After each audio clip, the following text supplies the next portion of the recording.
শ্রীমদ্ ভগবদ্ গীতা 11 অধ্যায়। এই অধ্যায় হল বিশ্বরূপ দর্শন যোগ অধ্যায়।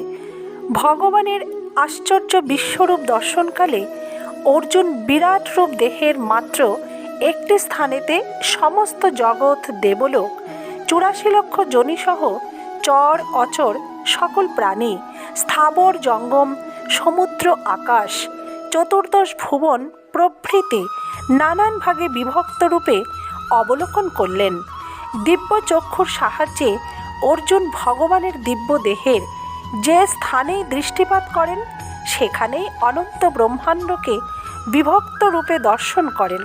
অর্থাৎ ভগবান শ্রীকৃষ্ণের এই মনুষ্য দেহের একাংশে চরাচর, স্থাবর, জঙ্গমসহ সমস্ত জগৎ অবস্থিত।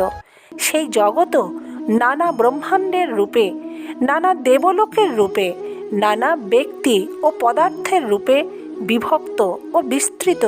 অর্জুন এই রূপ স্পষ্ট প্রত্যক্ষ করলেন।